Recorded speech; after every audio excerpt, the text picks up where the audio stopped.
Charles James Hall says Tic Tac UFOs belong to extraterrestrials he encountered called the Tall-Whites. Well, this is not the first time we talk about extraterrestrials and Tic Tac UFOs. We know that the former Defense Minister of Canada, Paul Hellyer, has spent decades disclosing this. Now, Charles James Hall says, Walking with the Tall-Whites, a new Amazon Prime film covers Charles James Hall's story. He claims he lived with the extraterrestrials for 2 years. While most alien encounter stories tend to be brief, Hall claims he slowly learned to communicate and know them very well. Hall was enlisted in the United States Air Force in 1964. He was stationed at a remote weather shack in the Nellis Air Force Base outside Las Vegas, Nevada in 1965, and there he was tasked with observing weather patterns on the gunnery ranges at India Springs.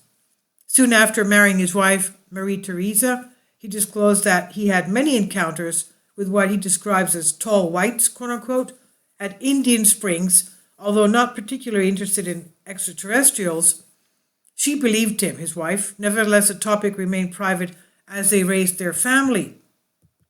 After 18 years, Mary Therese was surprised to learn her husband had been writing memoirs about his experiences. After reading them, she encouraged him to publish the memoirs, which share a unique recollection with many interesting details of what he claims took place. And there's excerpts of what he says here in the videos that are enclosed in this article. I'll leave below for you in the description box. Tall Whites and Range 4 Harry.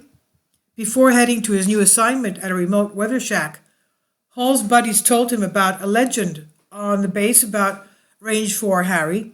Now let's remember that the Native American Indians have legends concerning tall whites, and they call them the Anu. They brought wisdom to them and law of how to live. They called it God's law. And they talked about the blue and red Kachina. Please support my Patreon channel since YouTube has again demonetized my YouTube channel. My Patreon channel will have 5 different videos from my YouTube channel every day.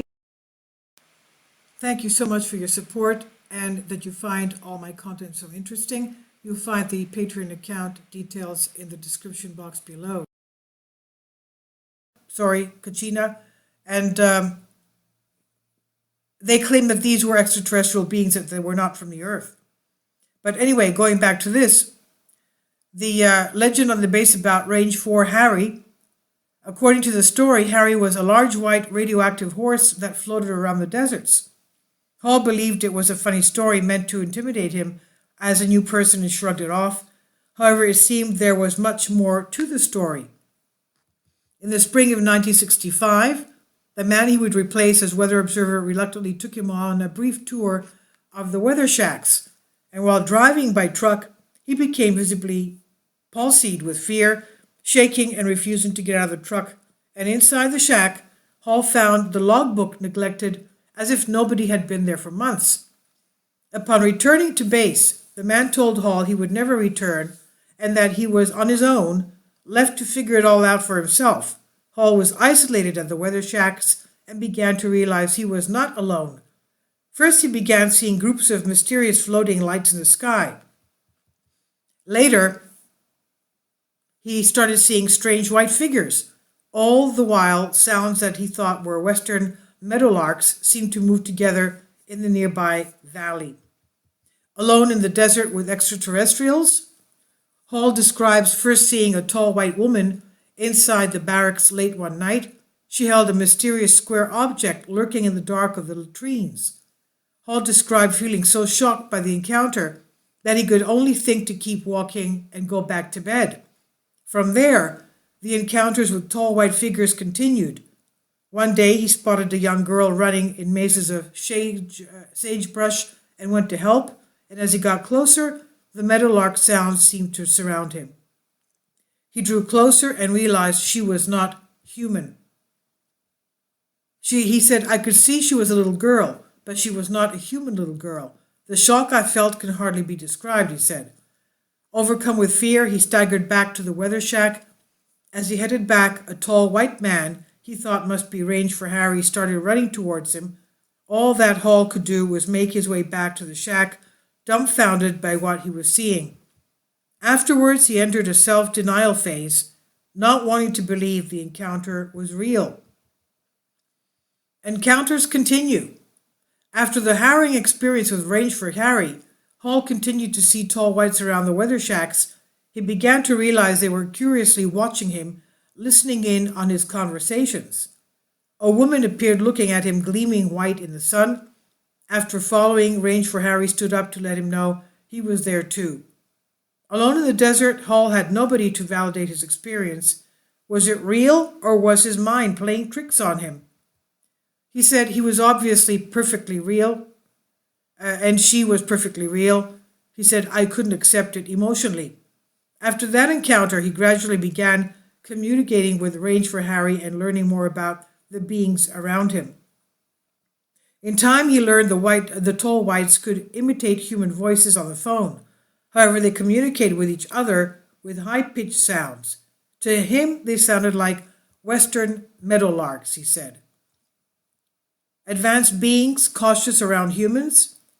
From there, the encounters became more frequent, and he wasn't sure at times if it was all a hallucination. One day, a smiling alien woman appeared over his shoulder as he wrote notes. Her skin was paper white, and she had thin platinum hair, small ears, thin lips, and small features. And looking back, he believes she could have otherwise passed as human. On the other hand, she wore a suit that allowed her to levitate and a small helmet. Following the experience, he felt like he was going crazy with nobody to help him. He said, I was dazed. I was in shock. There's so many ways that you can be caught unawares and be afraid. You probably don't realize how much humans depend on each other to validate their experience. In another encounter, he remembered the ETs used a square digital instrument to hypnotize him. Nevertheless, he could remember some of what happened. One day, an alien scout craft blocked the road, forcing him to back up and return to the base. Details about the extraterrestrials. Over many months, the encounters progressed until discovering many things about the beings. For example, he says he claims the tall whites may live 600 to 800 years and communicate in sounds we can't hear using their excellent hearing. Notably, he says, Hall suggests that they first began visiting Earth around 5000 BC. Now, could this be that these tall whites extraterrestrials are Atlanteans? Are they? Could they be Atlanteans? There are those that say that Atlantean technology and some Atlanteans are still around today. And remember the Emerald Tablets of Thoth, the Atlantean, written by Thoth the Atlantean. He claims that, yes, they had longevity. Let's remember the Sumerian kinglets. They used to live for tens of thousands of years. And they had tremendously advanced technology. Space flight and even interdimensional flight, interdimensional frequency changes from one dimension to the other. Now, in height, they're tall but fragile in strength compared to humans. Unlike us, he said, they are not adapted to Earth and more vulnerable. Thus, when near humans, they are extremely cautious and always well armed. He said, even if they're your friends, when they come, there's always a certain tension. Fiercely protective of their children, the tall whites would not hesitate to defend their families. He said, you never once wanted to surprise them or scare them.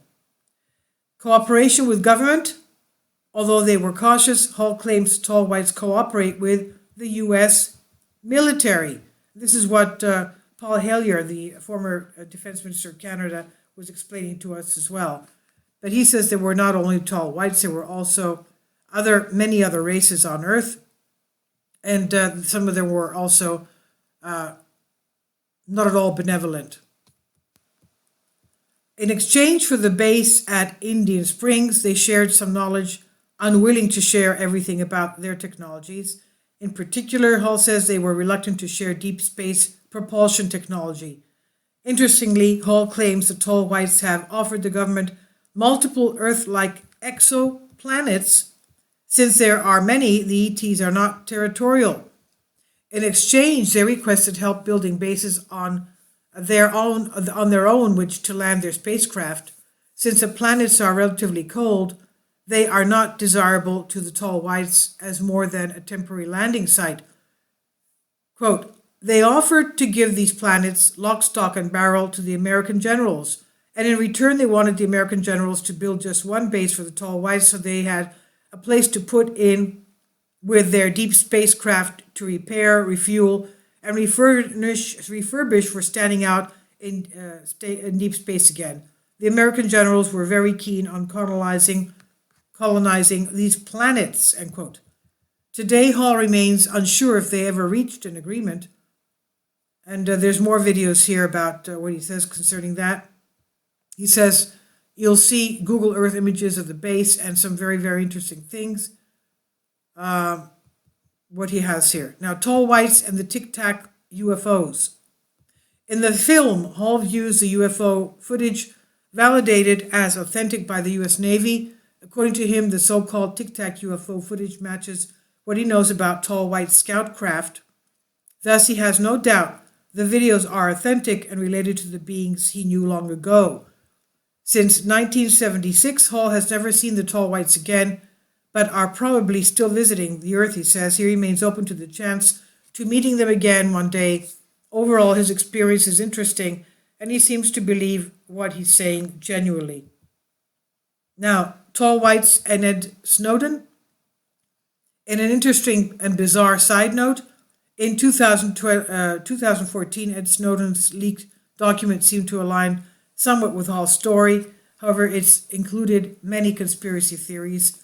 Notably, the content may have originated with an alleged report by Russian FSB spy agency later published in Iran. Considered the source is highly dubious, to say the least.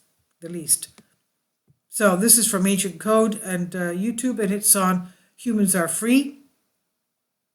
Please leave your comments, and thank you for your support.